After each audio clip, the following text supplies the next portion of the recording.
Well, welcome back, everybody, and particularly so welcome to the final chapter of strategic management of healthcare organizations, where we are specifically going to focus on communicating the strategy and developing the relevant action plans that have come out of that strategy. But before we carry on, first of all, let me say what an honor and privilege it has been to walk this journey with all of you. I think it's been absolutely my pleasure, and I've certainly enjoyed communicating and talking to various members of the class and certainly addressing any challenges or issues that you've had. So I want to say thank you very much for the honor and the privilege of being able to work with you, and for all intents and purposes, being able to help you work through some of the challenges you've had in this class, as far as some of the assignments or any questions or concepts that probably you had that you didn't quite get. So thank you very much again, and I definitely appreciate the opportunity to work with you. Now, before we start looking at communicating the strategy and developing our action plans, obviously, we have to start with our scripture for the class, our devotional. And that comes from James 1:23 to 25. And really, it's all about becoming a doer of the word. And it reads, "For if anyone is a hearer of the word and not a doer, he is like a man observing his natural face in a mirror. For he observes himself, goes away, and immediately forgets what kind of man he was.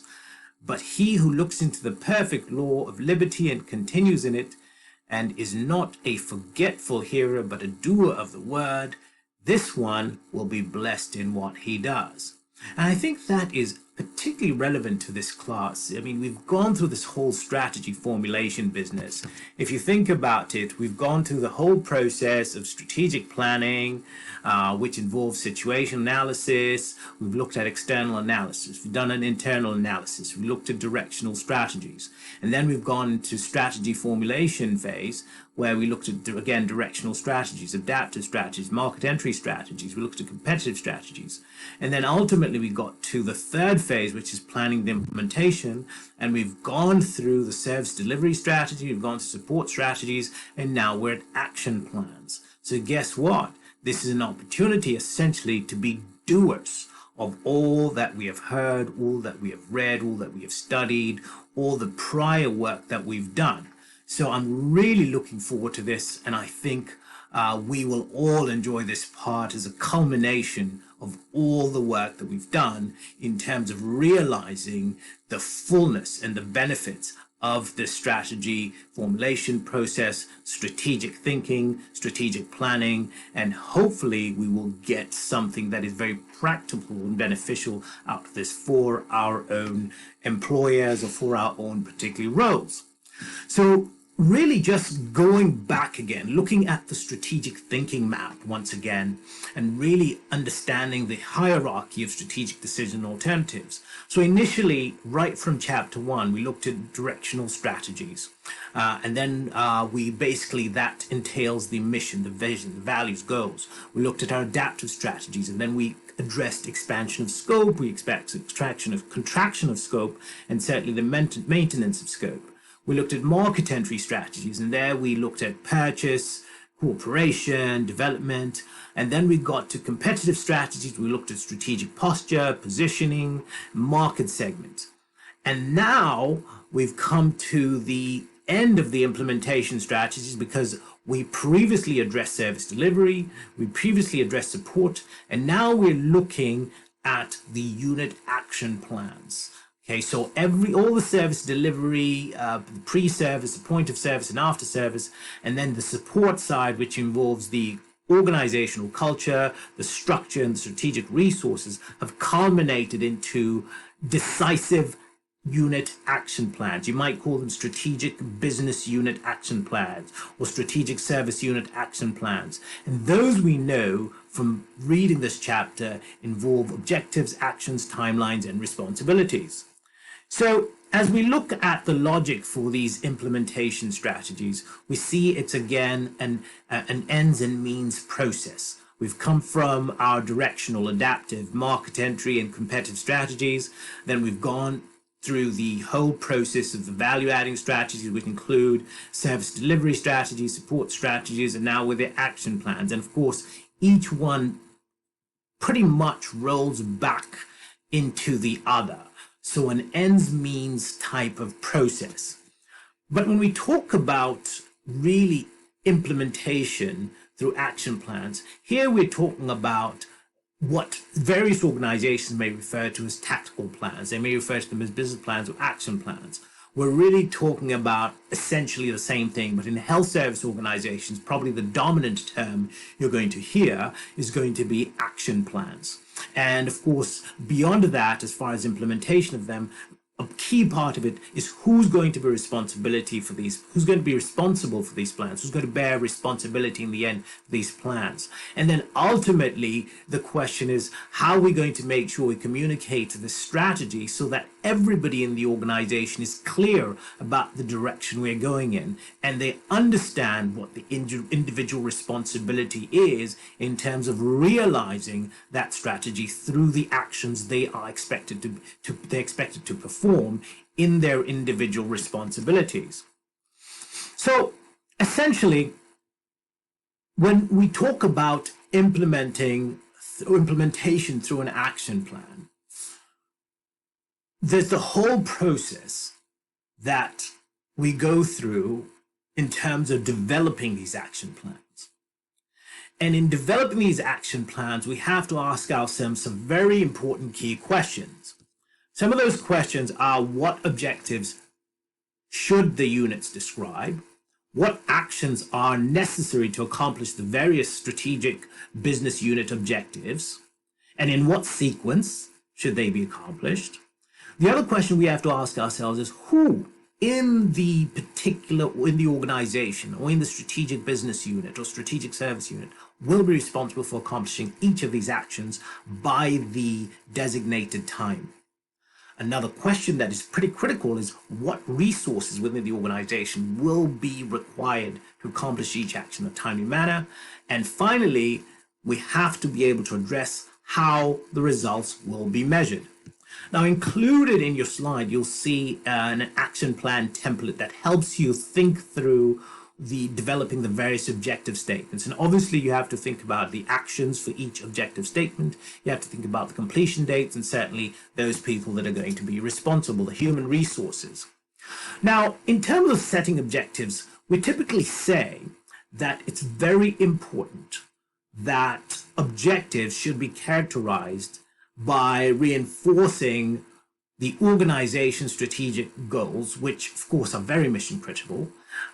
They should be characterized by being measurable. They should be characterized by a particular time frame for accomplishment. They should be characterized by being somewhat challenging, but still attainable. They should be characterized by being easy to understand. And certainly they should be formulated with the help of those who will be responsible for doing the work. Can you imagine yourself being given some objectives or being responsible for implementing an action plan for which you do not know the general strategy? So it's always important that they are formulated with the help of those who are responsible for the work. And I'm sure we could all probably articulate stories of times when organizations have asked us to get involved in certain activities where we're sort of wondering, where did that come from? What is the thought process behind that? So it's very important that when we are setting objectives, that they are what we call SMART objectives. What are SMART objectives? SMART objectives are basically, SMART is an acronym that means specific, measurable, assignable or attainable, realistic, and certainly time-driven or time-based. So all objectives, for them to be essentially reliable or functional objectives, need to fall within these criteria. So once again, we need to make sure objectives are SMART: specific, measurable, assignable or attainable, realistic, and certainly time-bound or time-based. Now, that being said, it's always important to remember that a big part of the action plans is funding objectives. And so within funding the objectives, it's important to think in terms of budgetary requests, and certainly tools such as the balanced scorecards. Now, what do budgetary requests do for us essentially? Once objectives are set and actions or activities are needed to meet, each must be identified, okay?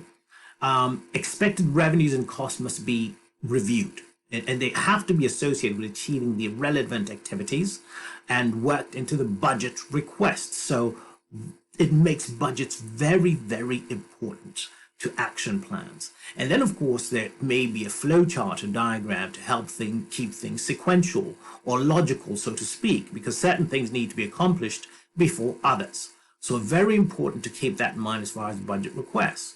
Now, you also have tools like balanced scorecards. What is a balanced scorecard? It's essentially a tool whose primary benefit is to focus the healthcare organization on those specific elements of its operation that will be most impactful in the accomplishment of its strategies. Now, clearly, like any other strategy, even action plans have to be evaluated. We talked about the various other areas. We talked about how essentially your directional strategies, your adaptive strategies, your market entry strategy, your exit strategies, your competitive strategies all need to be evaluated. Action plans also need to be evaluated. And how are they evaluated? They are evaluated by asking the questions, has the organization's overall strategy been communicated effectively to all members of the organizational unit? Do the organization units have the relevant resources required for successful implementation and execution of the strategy? Is there a high level of commitment to the strategy? Has the strategic business unit developed action plans that are realistic, with objectives, the timelines, responsibilities, and certainly budgetary concerns? Are the objectives consistent and compatible with the strategy? Do the strategic business units or strategic service units have the human resource capabilities necessary to execute the strategy? And do the combined action plans really accomplish the overall strategy? So these are all very key issues that need to be addressed. Now, one of the most interesting things is that implementation tends to be a major challenge in most organizations. In fact, there's a statistic out there that says 40% of senior executives and 90% of employees, believe it or not, relate not to having a clear understanding of their organization strategy. Now, let me repeat that one more time, because I think it's a very, very important thing to keep in mind. 40% of senior executives and 90% of employees do not have a clear understanding of their organization strategy. What does that tell you? And if you look at your own organization today, can you say that honestly, senior executives and employees actually understand their organization strategy? And that may be a challenge for you, or in terms of really just getting to the point where you really understand how effective your organization has been at communicating strategy. It may be a good opportunity to do somewhat of a survey in your organization to find out how many executives actually understand the organization strategy, how many employees actually get what it means to execute that strategy on a day-to-day basis within their functional roles. Now, even within strategic management, there are what we call paradoxes. And these paradoxes are basically elements such as essentially the more unpredictable the external environment, certainly the more the need for strategic planning. Strategic management is essentially, we find, more of a top-down, bottom-up process. Another paradox we find is strategic management tends to be a democratic process where the boss is in control, or the CEO, or the strategic business unit head is in charge. Strategic management tends to be rather messy. Okay, it's in fact sometimes referred to as an organized, messy process. The other paradox is it's about the big picture, but emphasizing the details on an individual basis.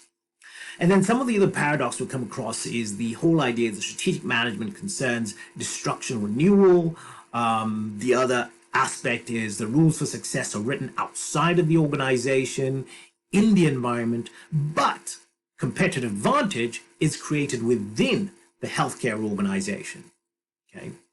Another interesting paradox is that managers may seek quantifiable data, but strategic management is about qualitative art. So there's a combination of both quantifiable factors as well as qualitative factors. And ultimately, the other paradox, the final paradox, is that strategic management is a philosophy, but certainly has executable techniques, right? Now, as we think about some of these paradoxes, it's very important to get back to some of the implementation challenges, right? One of the things that is identified as far as strategic management is what they call the 7 deadly sins of that doom effective strategy implementation. What are those sins? What are the challenges that you're likely to come across when you have become that advocate for effective strategy formulation, and more importantly, for effective action planning?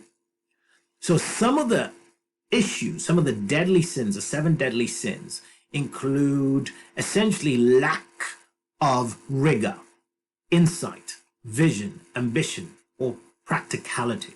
Okay, and let me just just really emphasize it's important to watch out for these elements in terms of your entire strategic thinking process, in terms of your entire strategy formulation process, and ultimately the action planning process.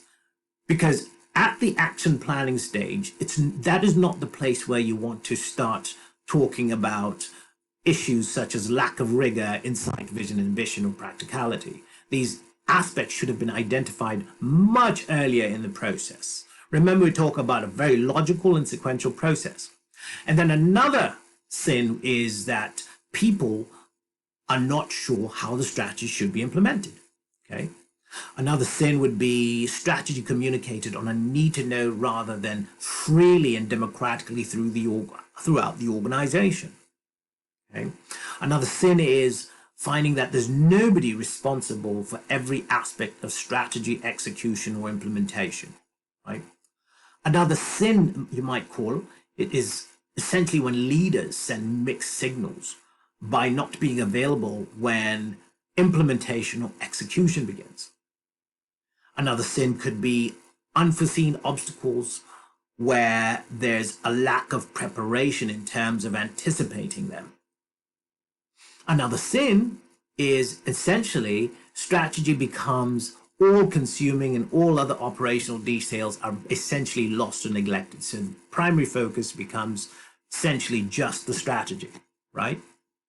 So when we think about that, we have to concern ourselves, obviously, with barriers to implementation and think in terms of what barriers we're likely to encounter. And if we know realistically, and we all know that realistically, there will be barriers without a doubt. In spite of the best formulated action plans, the best formulated strategies, you are definitely going to run into barriers to implementation of your action plan. And that's why we always develop contingency plans, or contingency planning is very critical. So it's one thing to develop plans, but it's always important to be able to say, well, if this plan doesn't work, if this action plan that I formulated as a strategic thinker does not happen, what else do I have? What would be the alternative? And that's essentially what contingency planning is all about. And essentially what contingency planning entails is, one, identifying both favorable and unfavorable events that could possibly derail strategies. Two, specifying trigger points. Okay? And that may include calculating the timetable of contingent events. Three, assessing the impact of each contingent event by estimating the potential benefit or harm. 4, developing the actual contingency plans. 5, assessing the counter impact of each contingency plan. 6, determining early warning signals for key contingent events. What is it that I see that will require me to go in the direction of the contingency plan instead of the original plan? And then finally, developing essentially advanced action plans to take advantage of lead time, right? And that's, of course, more applicable when you have reliable early warning signals, which is not always the case. So very important to keep in mind that part of action planning, part of strategic thinking or strategic formulation is always having some contingency plans in place as well. So please keep that in mind, very critical to the process. And then as always, when we think about this whole action planning process, we realize that we're learning through change and maintenance. And certainly strategies affect the way we think, our strategic thinking, our planning. And again, we remember that this is a process that continues to feed itself. You've got the strategic thinking element, which involves the external orientation, analyzing data, questioning our assumptions, generating new ideas. And then we've got essentially the managing of the strategic momentum, which is essentially reviewing managerial action, evaluating our strategy, learning as we go along, and re-evaluating, and then, of course, reinitiating strategic thinking. And all those two parts really flow in a circular sort of fashion into the whole strategic planning process, right? Now, as we all know, in every element we've looked at, there's always the presence of the managing of strategic momentum in terms of that. And in this case, of course, we have to manage strategic momentum when it comes to evaluating our action plans. So how do we do that? Within the action plan sort of contingent, within the action plan environment, how do we evaluate those action plans within the aspects of managing our strategic momentum? Well, here's how we do it. We have to ask ourselves some key questions. Has the organizational strategy been well communicated to all the members of the organizational units?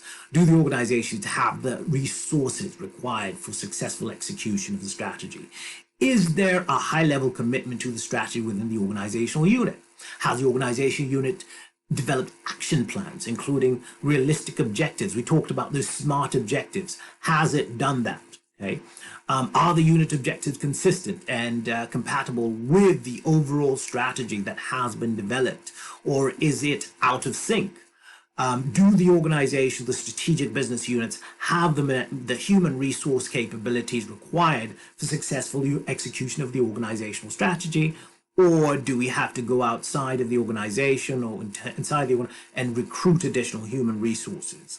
Do the combined action plans actually accomplish the overall strategies of the organization? So all these are very key elements that need to be considered in terms of managing the strategic momentum.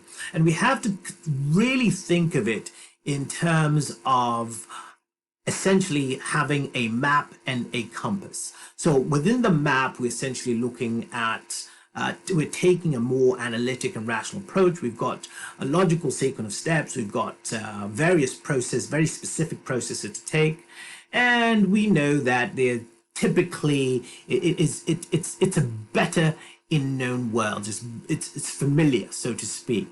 And then, of course, from a compass perspective, we're thinking in terms of the emergent approach we're taking. We're relying on learning. We know leadership has established the direction, and it's better in areas that are uncharted, better in areas that are unfamiliar for sure.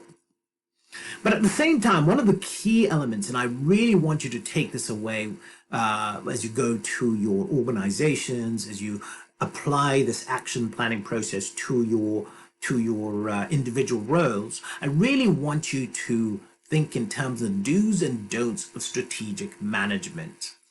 And why do I say this? It's easy to get caught up in this very rigid structure, very rigid process, and think of it as such. in terms of being rigid. Yes, it's logical. Yes, it's sequential. But at the same time, it's important to remember to incorporate flexibility, to incorporate learning in this process as well.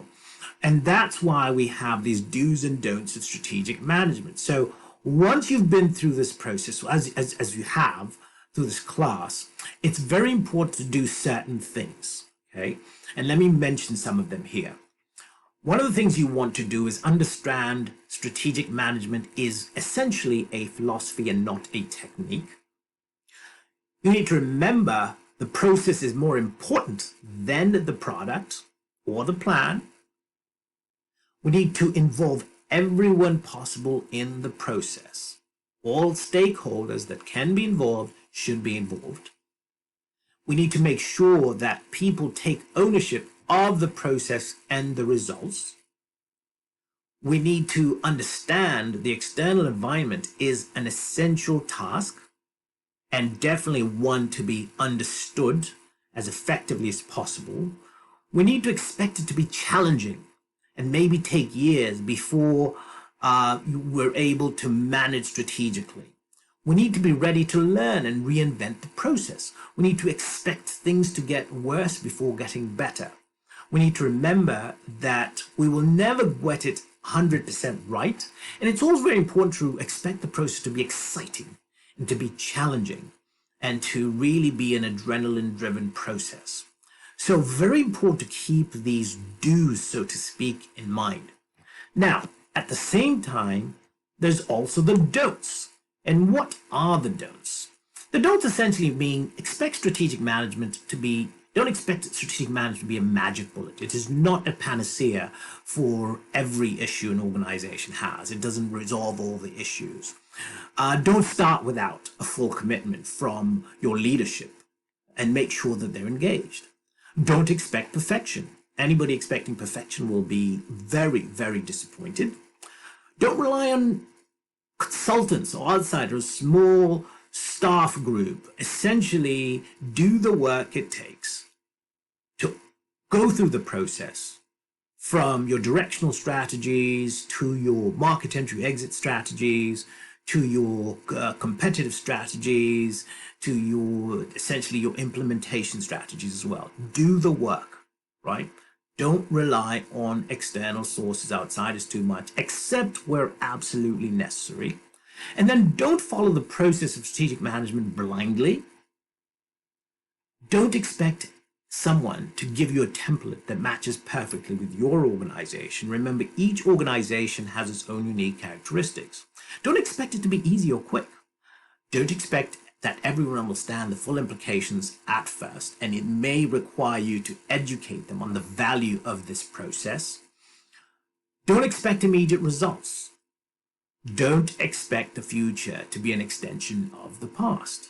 And at the same time, expect that your organization will survive without change. So do keep those things in mind. And that being said, I want to thank you once again so much for this opportunity. Thank you for your time. Thank you for your commitment to this course. Thank you for just your dedication to being strategic thinkers, strategic strategy designers and implementers. And I just want to say, God bless you, all the best.